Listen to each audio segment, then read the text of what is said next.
हाथों में उतनी ही ताकत है।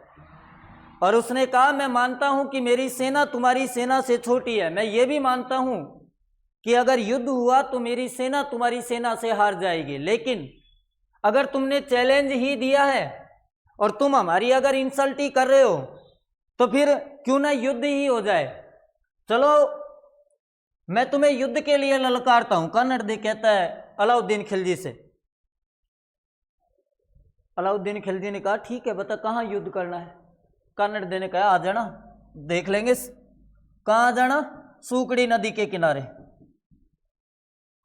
जालोर का जो किला है वो सूकड़ी नदी के किनारे।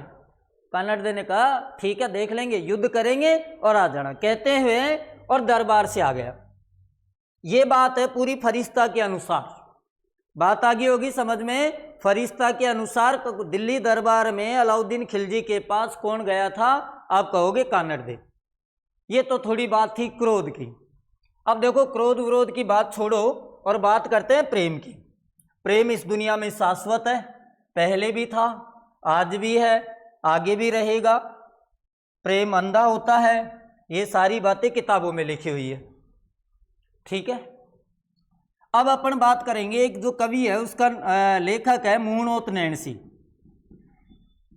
और नैणसी जो है साहब ये क्या लिखता है? ये प्रेम की बातें करता है। नैणसी किसकी बात करता है? प्रेम की। नैणसी कहता है कानड़दे के एक लड़का था। कानड़दे के एक लड़का था और लड़के का नाम है वीरमदेव। क्या नाम है? वीरमदेव। इधर को अलाउद्दीन खिलजी के एक लड़की है, लड़की का नाम है फिरोजा। कितना सोना नाम है भाई, फिरोजा। इसके लड़के का नाम है वीरमदेव। बड़ा हैंडसम लड़का था, सुंदर, सुशील, सुयोग, सारे गुण इसके अंदर थे वीरमदेव के अंदर। तो होता है इस तरीके से। मुहणोत नैणसी कहता है कि संधि के तहत कानड़दे न जाकर और दिल्ली दरबार में गया वीरमदेव। कहाँ गया? दिल्ली का दरबार। ये मान लीजिए दिल्ली का दरबार लगा हुआ है। ठीक है साहब, ये दिल्ली दरबार लगा हुआ है। यहाँ बीचों बीच में एक चेयर लगी हुई है जिस पर सुल्तान बैठा हुआ है जी। यहाँ इधर को जो होते थे ये रानियों के या बेगमों के बैठने के स्थान होते थे। यहाँ बेगम बैठी हुई है, इधर को भी बेगम बैठी हुई थी, इधर को महिलाएं बैठी हुई है, सामने यहाँ दरबारी मंत्रीगण वगैरह बैठे हुए हैं और साहब वीरमदेव की एंट्री होती है। इंद्र प्रकाश, थैंक यू सो मच। तो देखिए वीरमदेव की बड़ी शाही एंट्री होती है। कमर में तलवार, जय महाकाल जी की अनुराधा जी, वेलकम। कमर में तलवार बंधी हुई, सिर पर साफा बंधा हुआ, रजपूती कपड़े पहने हुए। अब कल्पना सोचो कितना अच्छा वो दृश्य रहा होगा। तब वीरमदेव एंट्री करता है। फिरोजा बैठी हुई है यहाँ और फिरोजा की नजर पड़ती है किसके ऊपर? वीरमदेव के ऊपर। फिरोजा की जैसे ही नजर वीरमदेव के ऊपर पड़ती है और देखते ही फर्स्ट साइट लव हो गया। देखते ही देखते प्रेम हो जाता है किसको? फिरोजा को। लेकिन ध्यान रखना वन साइडेड लव है। एक तरफा जो प्यार होता है ना वो बहुत खतरनाक होता है भाई। थैंक यू कालू भाई। तो एक तरफा प्रेम हो गया और बहुत खतरनाक प्रेम इसको हो जाता है। किसको? फिरोजा को। फिरोजा को प्रेम हो जाता है किससे? वीरमदेव से। वीरमदेव यहाँ पहुंचा दिल्ली दरबार में। एक दिन रहा।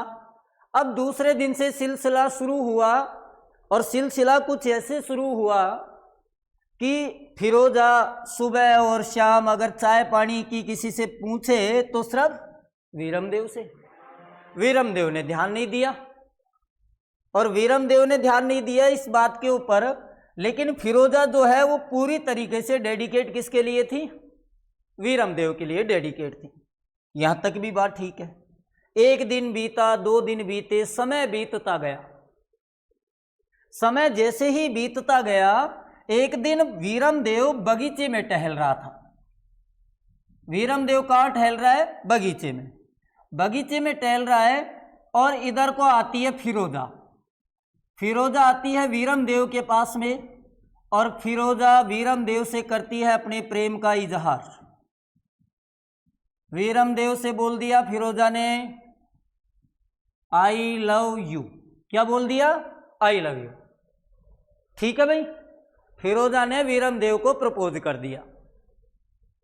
अब फिरोजा ने जब वीरम देव को प्रपोज कर दिया तो वीरम देव ने कहा, देख मेरा उद्देश्य यहां आने का प्रेम का बिल्कुल नहीं है। फिरोजा ने कहा, तो फिर क्यों आया है? उसने कहा, मेरे को सिर्फ मेरा पापा ने भेज दी और मैं आ गया, और कोई मेरा उद्देश्य कोई, और ये प्रेम वगैरह जो है वो मुझसे नहीं होगा। फिरोजा ने कहा, क्यों भाई, क्या कारण है? मेरे अंदर कोई कमी है? क्यों प्रेम नहीं हो सकता? वीरम देव ने कहा, देख तेरे अंदर कोई कमी नहीं है, लेकिन तेरी फैमिली का बैकग्राउंड खराब है। फिरोजा ने कहा, देख तू मेरे बारे में कुछ भी बोल, लेकिन मेरी फैमिली के बारे में कुछ नहीं बोलना। उसने कहा, क्यों नहीं बोलूं? वो देख तेरे पिताजी, ये 1305 की घटना है। तेरे पिताजी को देख, पद्मिनी को देखा चित्तौड़ में और उसको देखकर ही बेहोश हो गया। उधर को तेरी माँ को देख, वो मोहम्मद शाह के साथ में। सब ये सारी बातें सुनी तो फिरोजा ने कहा, देख मुझे तुझसे प्यार है और सीधी बात यह है, या तो तू मुझसे शादी करेगा, नहीं तो फिर जबरदस्ती शादी होगी पिता से कह के। वीरम देव ने साफ मना कर दिया, देख शादी आज हो न कल हो, तू अपना जो चीज़ है वो देख ले, खुद देख ले। फिरोजा जाती है अलाउद्दीन खिलजी के पास में और खिलजी से कहती है कि मुझे वीरम देव पसंद है। खिलजी ने कहा, देख बेटा हाँ बिल्कुल, इनकी पूरी फैमिली आशिकों से भरी हुई है। उसने कहा, देख बेटा अपने समाज में बहुत लोग हैं, उनसे शादी करवा देंगे, क्यों वीरम देव के चक्कर में पड़ी हुई है? फिरोजा ने कहा, नहीं पापा, शादी करनी है तो सिर्फ वीरम देव से करनी है और किसी से नहीं करनी। एक्चुअली फिरोजा को बहुत प्रेम करता था। कौन? अलाउद्दीन खिलजी। उसने कहा, ठीक है बेटा, अगर तू नहीं मानती है तो फिर आप वीरम देव से तेरी शादी करा ही देते हैं। वीरम देव के बुलाया और पूछा, बता भाई। अलाउद्दीन खिलजी ने वीरम देव को बुलाया और पूछा, बता तेरा क्या विचार है? वीरम देव ने कहा, अपना कोई विचार नहीं है, पापा का यहाँ भेजे हुए हैं, इसलिए आगे कोई मतलब नहीं है।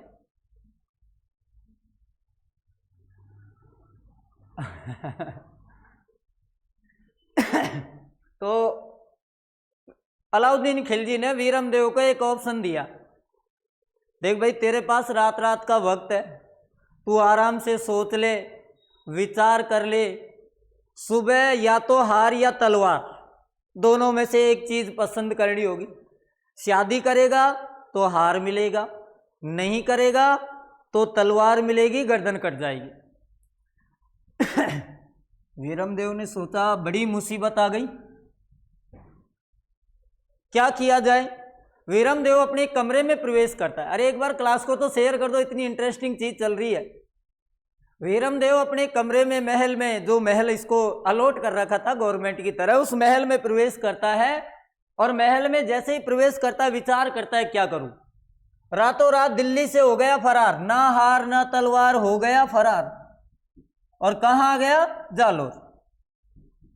सुबह कानड़ देने सोचा कि अपना छोरो कहीं आ गए वापस, कई कारण रही हो। लड़का कुछ बताया नहीं। अब साहब क्या होता है, फिरोजा के तो मन में लड्डू फूट रहे थे ना, सोचा कि सुबह शादी होगी। और सुबह खड़ी होते ही वही बगीचे में वो ढूंढे किसको? वीरम देव को। जानू, सोना, बाबू, बहुत सारे नाम लेकर ढूंढती है। अब सोना बाबू हो तो दिखे, अब साहब वो तो रात ही फरार हो चुका। फिरोजा ने सोचा, फिरोजा ने मन ही मन में कहा, बहुत धोखे दिए नजरों से दूर जा निकला, और हमने जिसे चाहा वो तो बेवफा निकला। फिरोजा ने सोचा कि ये तो बेवफा निकला है। फिरोजा ने भी पता लगाया कहाँ गया, और वीरमदेव, प्रेम ऐसा ही होता है जी, इसमें कोई बड़ी बात नहीं है। उसको पता लगा वीरमदेव कहाँ है, तो वीरमदेव जालोर है। तो वो गाना है ना कि 7 समुंदर पार मैं तेरे पीछे पीछे आ गई, वो गाना इसी के लिए बना था।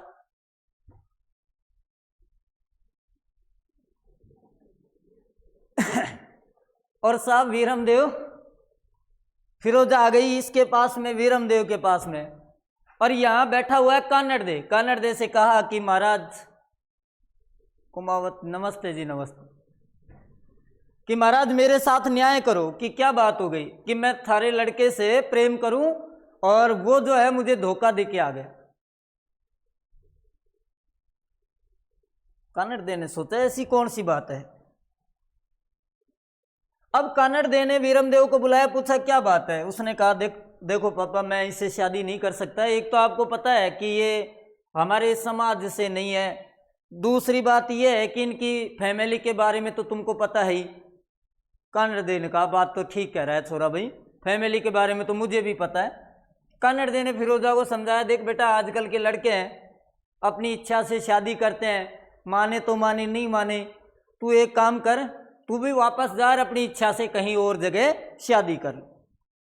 फिरोजा चले गई अलाउद्दीन खिलजी के पास में, खिलजी से कहा कि चाहिए तो सिर्फ वीरमदेव चाहिए तो सिर्फ वीरमदेव चाहिए। अलाउद्दीन खिलजी ने कहा नहीं मानेगी तो, क्योंकि बिल्कुल नहीं। ठीक है, उसने कहा लाएंगे भाई, चाहे जिंदा लाए या मरा हुआ को लेकर आए, लेकिन वीरमदेव को जरूर लाएंगे। अब उसने सेना से कहा कि ठीक है युद्ध की तैयारी करो। तो ये तो थी पूरी कहानी। इसी कारण एक प्रेम प्रसंग, एक कारण बताया जाता है कि भाई इनमें प्रेम प्रसंग होने के कारण अलाउद्दीन खिलजी ने जालोर पर आक्रमण किया। रणथंबोर दुर्ग की तरह ही जालोर दुर्ग की भी कुंजी है। तो अब जो घटना आती है वो 1308 की आती है। अलाउद्दीन खिलजी ने सोचा 1308 में जो घटना है, कब की है, 1308 की। और 1308 में जो घटना आती है, अलाउद्दीन खिलजी ने कहा कि ऐसा करो कोई कमाल का आदमी ढूंढो जो किसको पराजित कर सके, कानड़ देव को।